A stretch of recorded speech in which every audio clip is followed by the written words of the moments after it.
Evening all. It's a rather drizzly evening here in South Wales, and I was going to steam into some painting, but I've had a request for advice on how to do skirts, and it's been a while since I've done one of these, so I thought I'd give it a go. So a few things to note before you begin. First of all is preparation of the figure.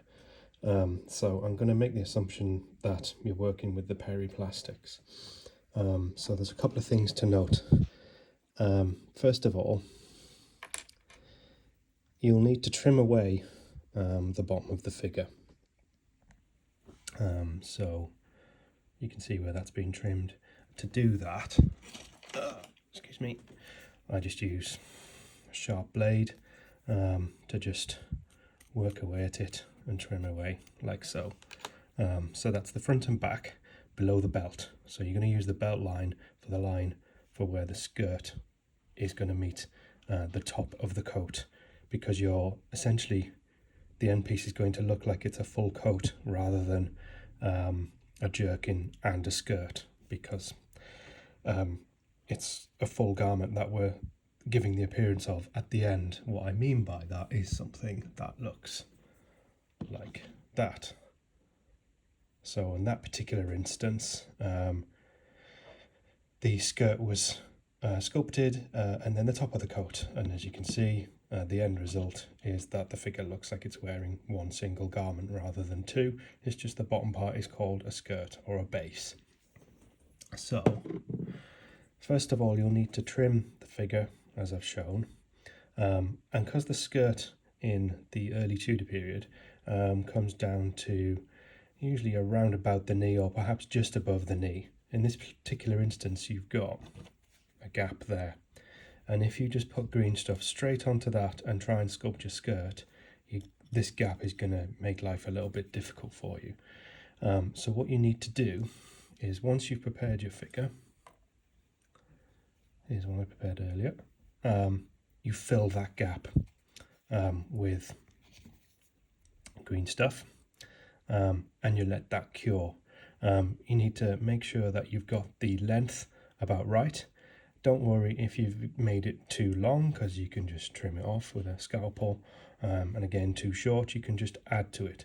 But the important thing is you don't want that gap to stick out too much, because you want the way the skirt sits to look normal and not to look voluminous. We don't want these people to look like they're wearing petticoats underneath the skirts. So with this one in mind, that's now cured, so I'm going to start working with the skirt. So I've got some pre-rolled green stuff in my hand. I'm just going to warm up.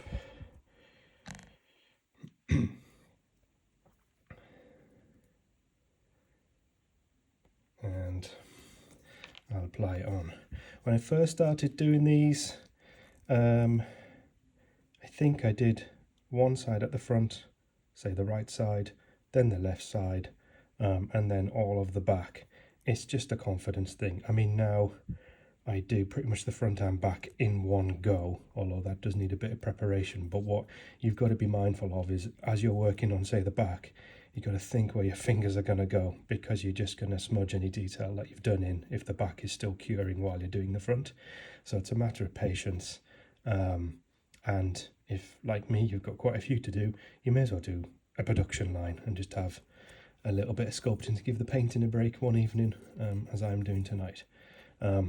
Okay, so this green stuff is about ready. So I'm just going to get that sorted. Okay, so I'm just going to start working on the front. I don't know if I'll do it all, but I'll give it a go. So that's that just loosely placed on. And now we're going to talk briefly about tools. So to do a skirt, you need, I believe this is called a wax 5, which is a wax carving tool. Just zoom out there. It's got two ends, one like that and one like that. That's the end we'll be using.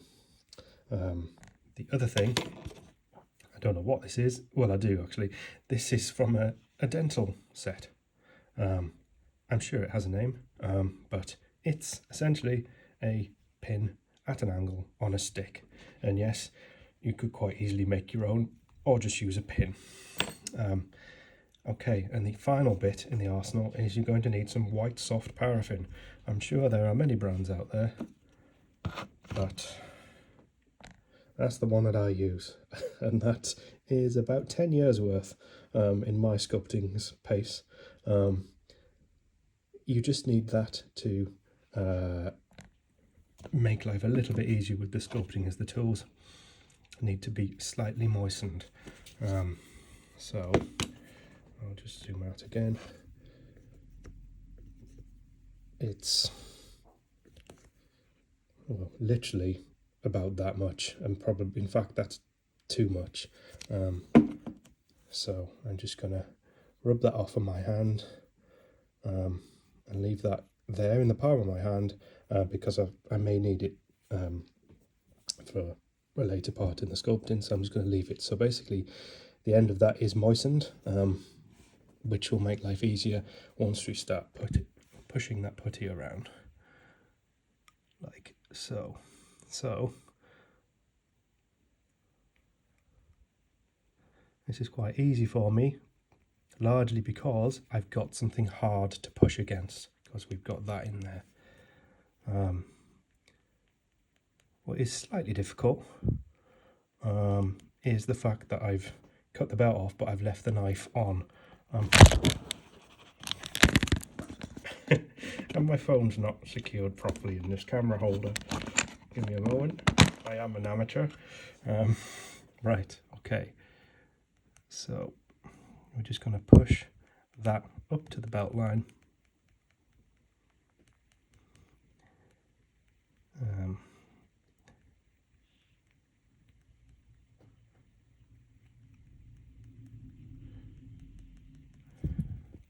And it's patience as well. Just take your time with it. The green stuff will stay quite malleable for a while. I'm working with that knife because it's going to create a crease anyway, so you may as well try and replicate that. But I am being a little bit slapdash here just so you can get an idea of the technique, because it is literally just that, and then it's a case of mastering it.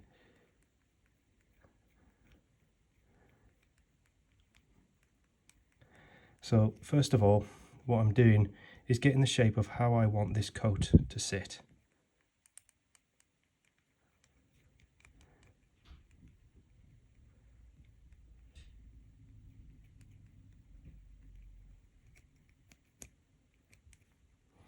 And what I would do there is, I'm probably going to do this in 2 sittings. So that line there at the side is going to be the cut-off point. So I'm just going to round that off.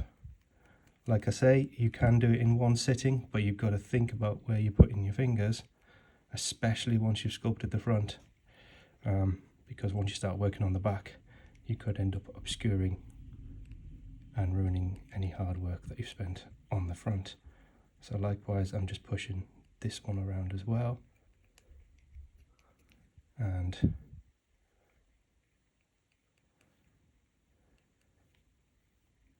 squaring that off the side too.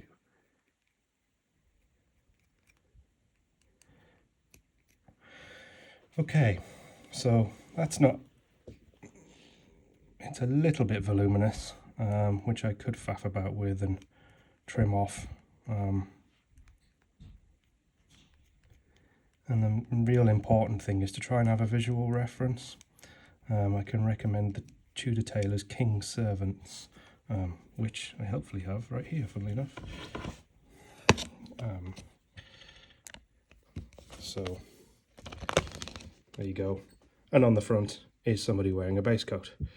So it gives you an idea of how those folds sit.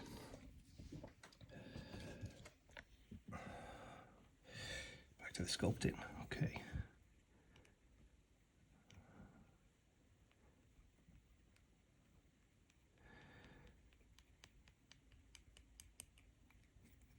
Okay, and I'm just squaring off the bottom there, and going up to that knife, leaving that top bit of belt in, up to there. Okay, that's okay. So there we have the starting shape.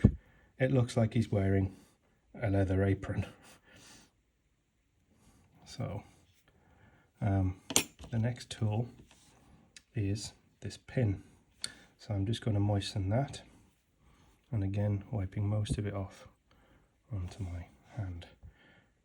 So first fold,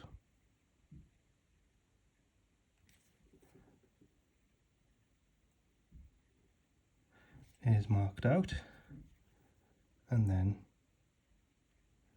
the next, and the next,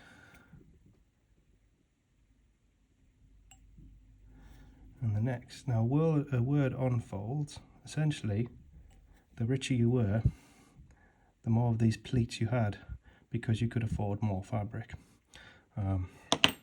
So for a base coat, that's about right.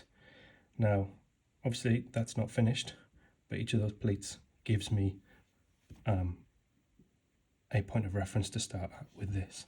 So now you use this wax 5 just to turn those indentations into proper pleats. So you're just thickening them, but you don't want them to be really thick. You're just applying a little bit of pressure on there. Now you can see they're going into like fishtails at the bottom, so to stop that you just do that.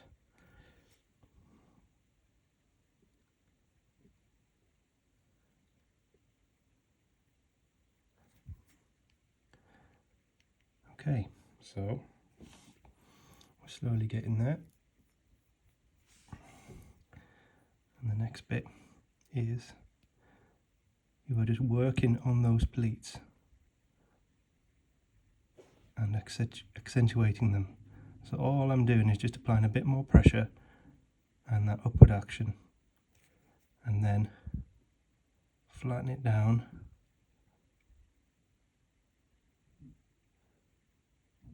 and then start to define it a little bit,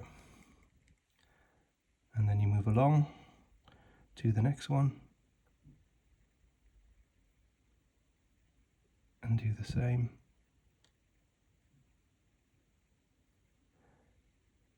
and along this way do the same. But you don't want flat lines, you want it to look, well, like pleats. It does help if you have a visual reference, so I'm kind of doing it from muscle memory really. So I've gone along one way, so I'm going to go the other way. Easiest way to do that is to just turn it upside down.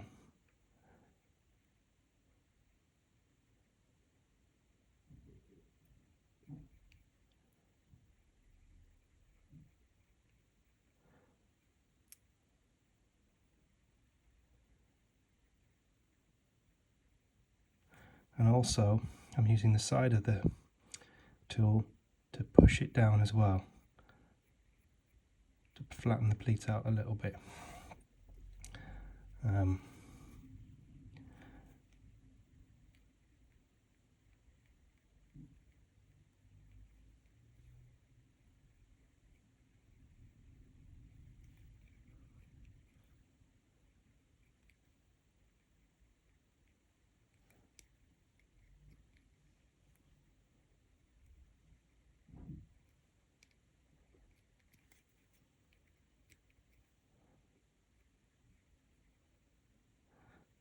Now this process does take a while, so I will add the pinch of salt that this, isn't my best work, but hopefully it's given you an idea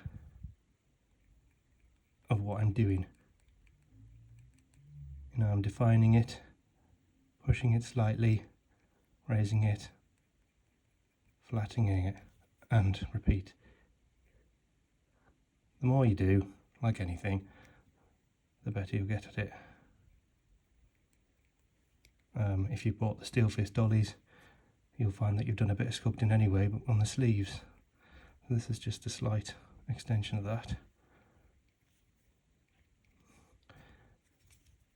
Okay.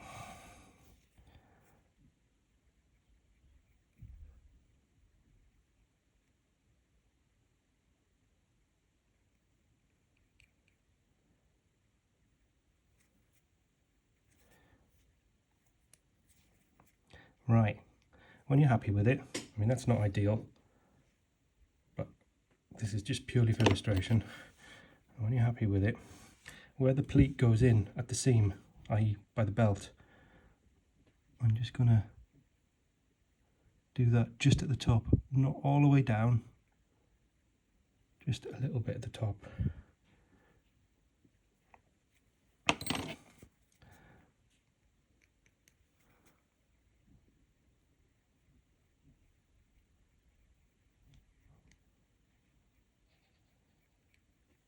Okay, so I'm going to carry on with this, but hopefully that's shown you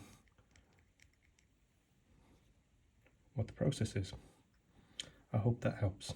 Cheers all.